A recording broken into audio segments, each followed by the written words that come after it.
जियापुर गांव के पास एक बहुत बड़ा घना जंगल था। वो जंगल एकमात्र ऐसा रास्ता था जहाँ से शहर आया जाया जा सकता था।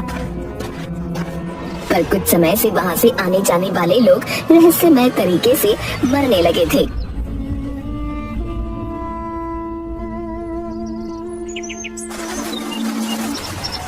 अरे चंदन, तूने सुना? चंदनपुर गांव का जुगनू पिछले 4 दिन पहले शहर गया था, पर उसका अभी तक कोई ठिकाना ही नहीं है। हाँ, आजकल तो जंगल में कोई भी जाता वापस फिर नहीं आता। अब जाने कौन सी आफत आने वाली है। ऐसा तो नहीं कि जंगल में कोई जंगली जानवर आ गया है? अरे हाँ भाई, वैसे भी आजकल जंगल में बहुत ही अजीब अजीब तरह की आवाज आती है। पर क्या करें भाई, शहर आने जाने का सिर्फ एक ही तो रास्ता है। एक दिन रतन अपनी साइकिल से शहर अपने काम पर जा रहा था। बस किसी तरह जंगल का रास्ता निकल जाए, जल्दी चल रतन जल्दी। तभी उसे एक जंगली जानवर की आवाज सुनाई दी। हे भगवान, इतनी खतरनाक आवाज! यह कौन सा नया जानवर आ गया है इस जंगल में? चल रतन बेटा चल, जल्दी जल्दी जंगल से बाहर निकल ले। फिर रतन अपनी साइकिल को और तेज चलाकर जाने लगता है, पर अचानक उसकी साइकिल की चेन उतर जाती है। उस साइकिल को ठीक करने के लिए उतरता है। अब जल्दी जल्दी साइकिल को ठीक कर लेता हूँ, नहीं तो जाने वाला जानवर मेरा क्या हाल करेगा। उस साइकिल को ठीक करता है। उसी वक्त पीछे से कोई आकर पकड़कर उसके कंधे से उसका सारा खून पी जाता है। पास से बसंत और चंदन गुजरते हैं। रतन को देखकर बसंत और चंदन रतन के पास जाते हैं। अरे भाई, ये तो रतन है ना? हे भगवान, उस जानवर ने इसे भी मार डाला। फिर दोनों उसे उठाकर गांव ले जाते हैं।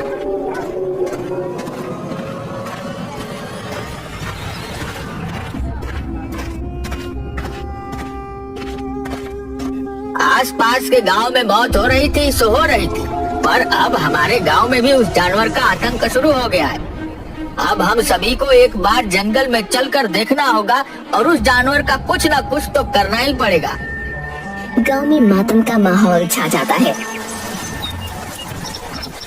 अगले दिन सभी गांव वाले मशाल लेकर जंगल में जाते हैं। तभी ठोकर खाकर बसंत गिर जाता है। बाकी सभी लोग आगे बढ़ जाते हैं। अरे कहाँ जा रहे हो सब के सब? रुको रुको मेरे लिए। तभी उसे अजीब अजीब सी आवाज सुनाई देती है और वो जैसे ही पलट कर देखता है, नहीं नहीं, उसका भी खून उसी तरह हो जाता है जैसे कि रतन का हुआ था। जब गांव के सभी लोग वापस आते हैं तो बसंत की लाश को देखते हैं। अरे यह क्या? बसंत बसंत, उठ जा बसंत भाई, उठ जाओ। अरे लगता है उस जानवर ने बसंत बाई को भी मार डाला। हे भगवान, ये कौन सा जानवर होगा जो इतनी बेरहमी से इंसानों का खून पी जाता है? मुझे तो बहुत डर लग रहा है। फिर सभी लोग गांव चले जाते हैं।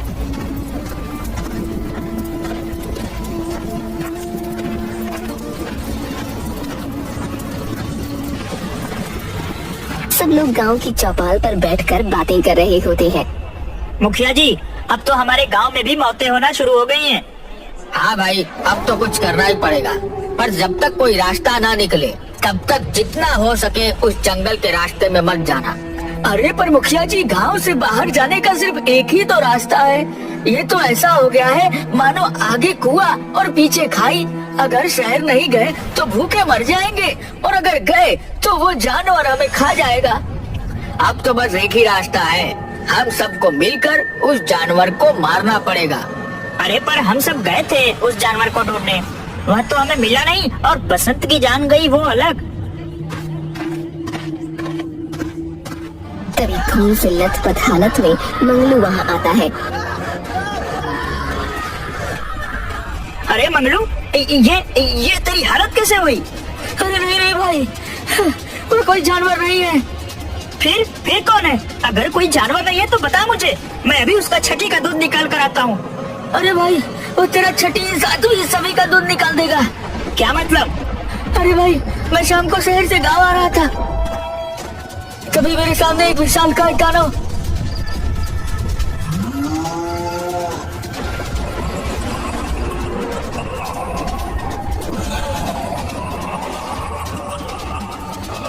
नहीं नहीं, क्या कहूँ उसे मैं? मुझे तो कुछ समझ नहीं आ रहा। उसका सर इंसान का और शरीर जानवर का, उसके लंबे लंबे दांत, उन्हीं दांतों से वह इंसानों का खून पी जाता है। उसने मुझे पकड़ लिया और इतना कस कर पकड़ा कि मैंने खुद को बचाने के लिए मेरी पूरी ताकत लगा दी थी। फिर भी मैं उसके चंगुल से बच नहीं पाया। पर पता नहीं कोई चमत्कार कहूँ या कैसे कहूँ, क्या कहूँ, मैं जैसे तैसे बचकर वहाँ से निकल आया हूँ। वो बहुत ही ताकतवर था, हाँ बहुत ही ज्यादा ताकतवर। तभी वहाँ पर एक पागल औरत आ जाती है जो चिल्लाती है, वो आ गया, वो फिर से आ गया, अब तुम सबको मार डालेगा, हम में से किसी को नहीं छोड़ेगा, कोई नहीं बचेगा, वो किसी को नहीं छोड़ेगा। हाँ तुम सब मरोगे, सबके सब मरोगे। ऐसा कहकर वहाँ से वो जाने लगती है और जोर जोर से हंसने लगती है।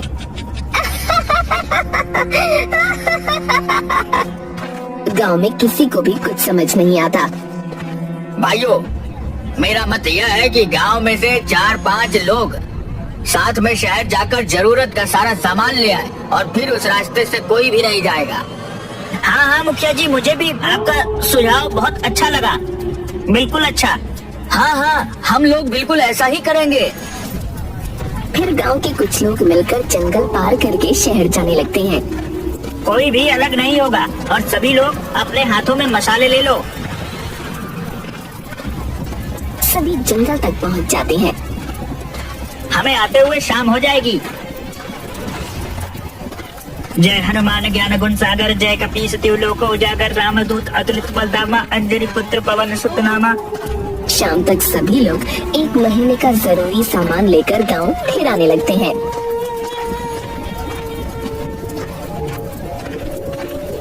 आते समय सभी लोगों के सामने एक विशाल काय आदि मानव आकर खड़ा हो जाता है। अरे भाई, लगता है कि ये वही आदि मानव है जिसके बारे में मंगलू ने बताया था, जो सबका खून पी जाता है। अब हमें भी खा जाएगा। अरे घबराओ मत तुम सब, मैं हूँ ना, मैं देखता हूँ कि यह आदि मानव हम सबका क्या बिगाड़ेगा। तभी वो आदि मानव एक आदमी को पकड़ लेता है और उसका खून पीने लगता है। बाकी सभी लोग उस पर पत्थर मारने लगते हैं। छोड़ छोड़ उसे छोड़। वो आदि मानव और भी ज्यादा गुस्से में आ जाता है। उसने जिस आदमी को पकड़ रखा था उसे वो दूर पेड़ के पास फेंक देता है। अरे चंदन भाई, अब हम क्या करें? यह आदि मानव तो और भी ज्यादा गुस्सा हो गया है। अब यह हमें से किसी को भी नहीं छोड़ेगा। अब तो हम सभी गए। और उन सभी के पास आने लगता है। वो आदि मानव सबके पास जा रहा था पर चंदन से डर रहा था। अरे ये आदि मानव मेरे पास क्यों नहीं आ रहा? फिर उसे ध्यान आता है कि उसके हाथ में मशाल है। कहीं ऐसा तो नहीं कि मेरे हाथ में मशाल है इसलिए वह मेरे पास नहीं आ रहा? कहीं ऐसा तो नहीं कि ये आदि मानव आग से डरता हो? वो आदि मानव गुड्डू को पकड़ लेता है और उसका खून पीने ही वाला था कि तभी चंदन उस आदि मानव के पास मशाल लेकर जाता है और उसे डरा देता है। सभी लोग वहाँ से गांव में भाग जाते हैं। गांव जाकर सभी गांव वालों को सारी बातें बताते हैं। पर चंदन भाई, मुझे एक बात समझ नहीं आई कि वह आदि मानव हम सबको पकड़ रहा था, पर आपसे क्यों डर रहा था? अरे क्योंकि मेरे हाथों में मशाल थी और वह आदि मानव आग से डरता है, इस वजह से वो मेरे पास नहीं आ रहा था। और तुमने देखा नहीं, मैं जैसे ही मशाल उसके पास लेकर गया वह वहाँ से भाग गया। इसका मतलब है कि हम उस आदि मानव को जलाकर मार सकते हैं। सभी गांव वाले इस बात को सुनकर खुश हो जाते हैं। उनके मन में एक उम्मीद की किरण जाग जाती है। फिलहाल तो कुछ समय के लिए उस जंगल में कोई भी नहीं जाएगा। कुछ दिनों में हम कोई न कोई रास्ता जरूर निकाल लेंगे। चौपाल पर बैठकर सब लोग बातें कर रहे होते हैं। अरे भाई, तुम्हें आवाज सुनाई दी? हाँ भाई, यह तो उस आदिमानव की ही आवाज लग रही है। कहीं वो आदिमानव गांव में तो नहीं आ गया? हे भगवान, इस शैतान का डर पहले जंगल में ही था और अगर ये गांव में आ गया तो हम सबका जीना हराम कर देगा। इसका कुछ न कुछ तो करना ही पड़ेगा। तभी जोर जोर से जमीन पर पैर रखते हुए आदि मानव गांव में आ जाता है। अरे भागो भागो, सभी अपने घरों में जाकर छुप जाओ। सभी गांव वाले अपने अपने घरों में छुप जाते हैं। पर वो आदि मानव अब गांव के जानवरों को खाने लगता है और और सुबह होते ही गांव से चला जाता है। मुखिया जी, अब तो इस आदि मानव का कुछ न कुछ करना ही पड़ेगा, नहीं तो हम में से कोई भी जिंदा नहीं बचेगा। हाँ हाँ, तुम बिल्कुल सही कह रहे हो। अगली शाम को भाई चंदन, लगता है वो आदि मानव आज फिर आएगा। अब तो वह हमारे गांव के जानवरों को भी मार कर खा रहा है। अब वह हम में से किसी को भी नहीं छोड़ेगा। अरे गांव वालों, कब तक इस आदि मानव से भागोगे? एक दिन यह हम सबको खा लेगा। तभी एक पागल औरत वहाँ आ जाती है। हाँ, सही कह रहा है ये। कब तक भागोगे उस आदि मानव से? बरसों पहले वो मेरे पिंकू को भी खा गया था। पर उस आदिमानव को हम मारेंगे कैसे? वो आग से डरता है। हाँ, उसे किसी तरह से आग से जला सकते हैं। फिर वो पागल औरत सभी गांव वालों को तरकीब बताती है। फिर सभी लोग मिलकर एक गड्ढा खोदने लगते हैं। सभी लोग गड्ढा खोद लेते हैं और उस पर घास डालकर उसे ढक देते हैं। तभी फिर से आदिमानव गुर्राते हुए गांव में आता है। तभी गांव वाले इधर उधर भागने लगते हैं। फिर चंदन उस आदिमानव को और गुस्सा दिलाने के लिए उस पर पत्थर मारने लगता है और चंदन को देखकर सभी गांव वाले उस आदिमानव पर पत्थर फेंकने लगते हैं।